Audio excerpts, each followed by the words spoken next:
So speaking of another Romualdez blood, considered Romualdez blood baga si Sandro. Bakit nabanggit ko si Sandro, no? Kataka talaga. Well, pag-usapan natin si Sandro. Babaero ba yan siya? Bakit tinatawag niyo si Sandro na si Charish? Charis? Tingnan ko nga muna ang mukha ni Charis. Teka nga, bago natin puntahan yung article patungkol kay Sandro. Bottom, ina siya, sabi ni Nurse J. Bottom? Ato siya sa edalom? Nga, ahaw, di ba? Sikon ka eko-eko, balang iyang buho. Hello! Naiiba tayo ng usapan. Sadali. Okay, open na. Sino ba yung Charish? Ba't tinatawag yung Charish si Sandro? Huwag kayong ganun. Hindi niya kamukha si Charis. Kayo talaga. Magkamukha ba? Maghanap ako ng picture ni Charis. Babae naman si Charis. Kayo talaga napaka-intrigero. Huwag kayong kanya kay Sandro. Mabait na bata yan. Charot. Naghanap ako ng picture ni Charis. Ito si Charis. Mahaba ang hair. Nung siya ay si Charis Pempinko pa. Ito naman siya nung siya ay si Jake Cyrus na. Siguro i-type natin Jake Cyrus. Jake Cyrus. Yan. Oy! Ano yun? Sorry naman, baka ako'y bawal magpakita ng mga totoy na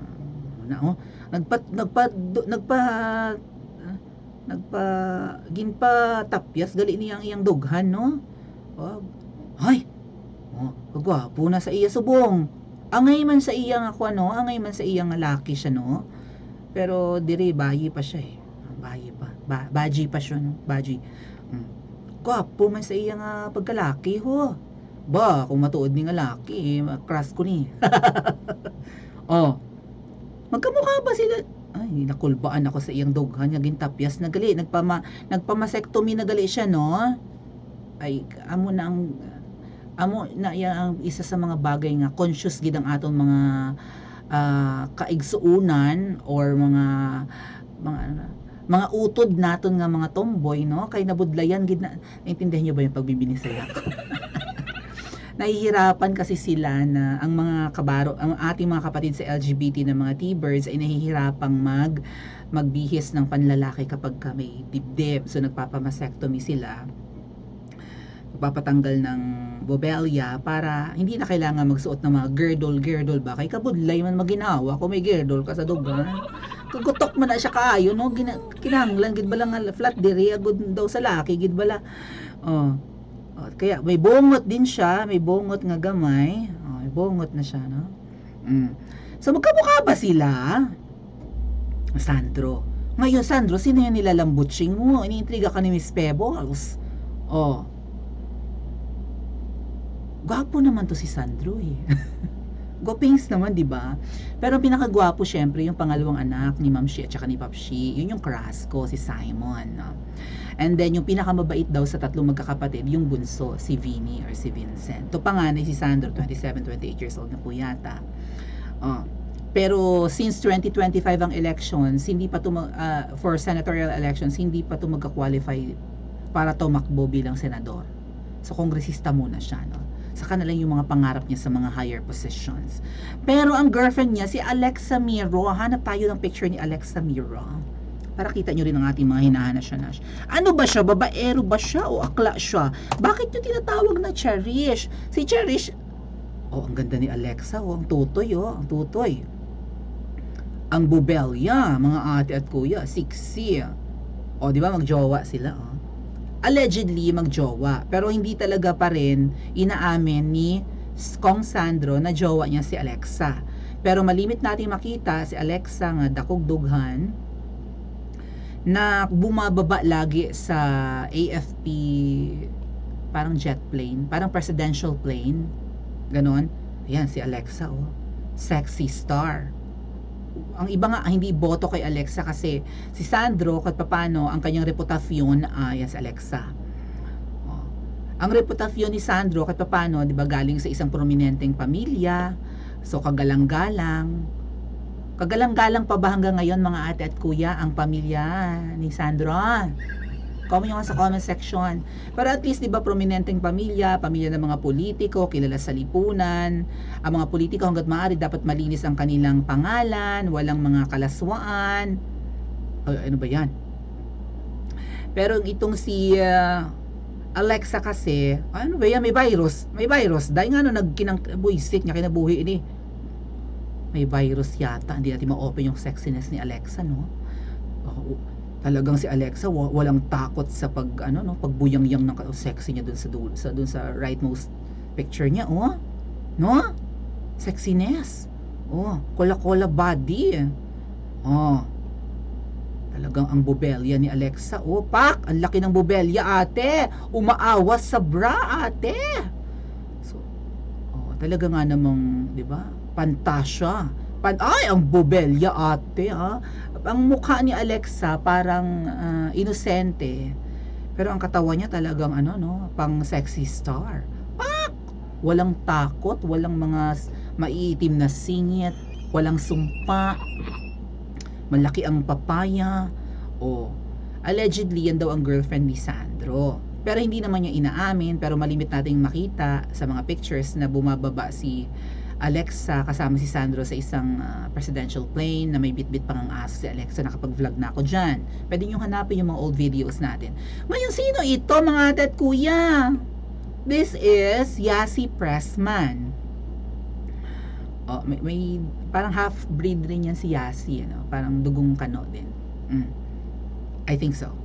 So, close na close sila ni Sandro. Inaakbayan, niyayapos. Well, baka best friend lang sila. Pwede naman kasi siguro na maging mag-best friend ang lalaki at babae. Lalaki at babae, pwede naman maging mag-best friends. Pero minsan may mali siya ang lalaki. Kapag ang babae ganyan pumupulupot, may mali siya talaga ang lalaki. Hindi pwedeng hindi mag-react ang kanyang katawang lupa, no? So, ano ba, Sandro? Si Alexa baga ang minamahal mo? Si Yasi. Mas maganda si Alexa sa tingin ko, ha? Pero si Yasi kasi mukhang si Alexa Miro mukhang half-breed rin. Miro nga apelyido, eh. Baka Phil Japanese, no? Miro ang apelyido. Miro Anata, sabi. Makinig ka, Ika. Makinig ba ang Miro or manood? Miro Anata, hello po sa mga nasa Japan.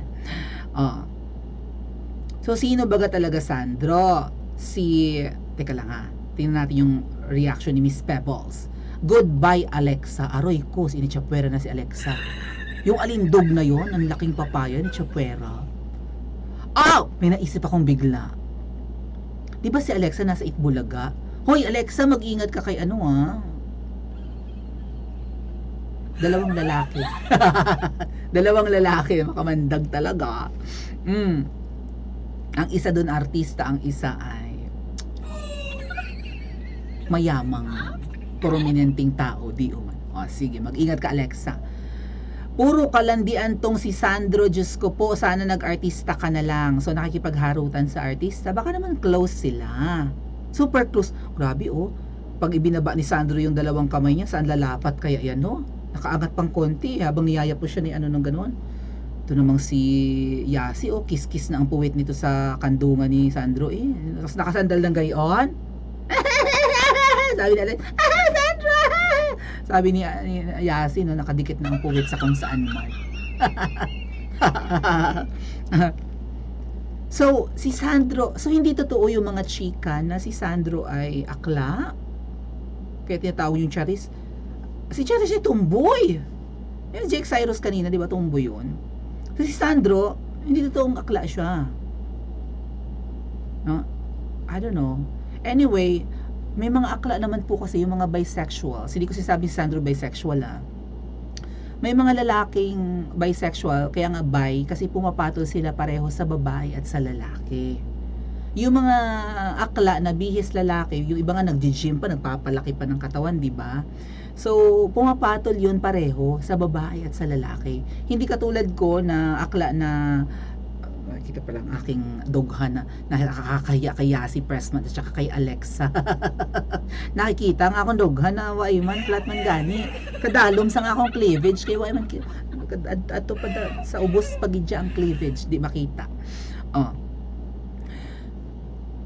Pero yung mga katulad kong akla na nagbibihis babae, nagkokolorete, sa lalaki lang kami pumapatol, no? As in, yung ano, typical na akla. Yung akla na ladlad, if you may.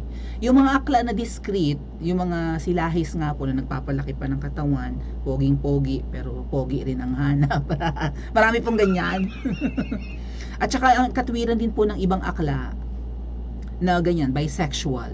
Hindi sila binabagayan ng damit pambabae. So luckily, may binamana ko yung ganda ng aking nanay. Kasi kamukha ko raw si mama. And yung kapatid ko lalaki, kamukha naman si papa. Yun. Namana ko yung ganda ng aking nanay, kaya soft yung aking features, di ba? So, bagay sa akin ang magbihis babae, magkolorete, gano'n. Mukha, soft yung features ko, mukha daw akong girl.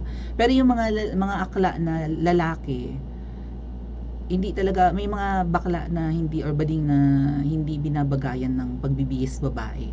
Mukha silang babastusin. At nakakayamot tingnan.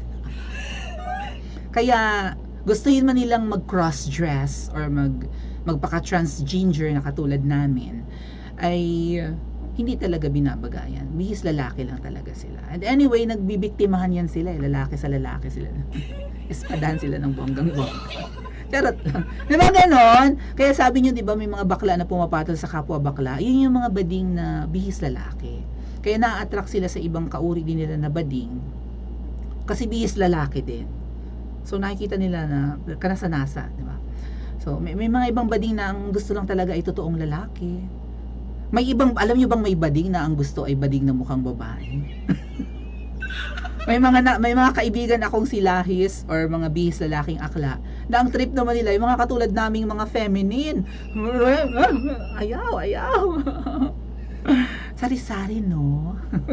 Well, anyway, ano ba? Si Sandro ba? Lalaki ba siya? Kasi marami siya, gaganda ng mga girls niya eh. O akla siya? Sa opinion ko po kasi parang hindi siya akla. Kung akla man siya, okay lang. Di, want to sawa siya. Pwede siya sa lalaki, pwede siya sa babae. Sana all.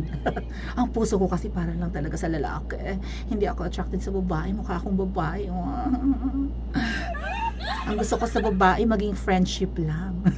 Baka naman friendship lang din sila. Ano sa tingin nyo? I-comment nyo po sa comment section at mag-like and subscribe din po kayo.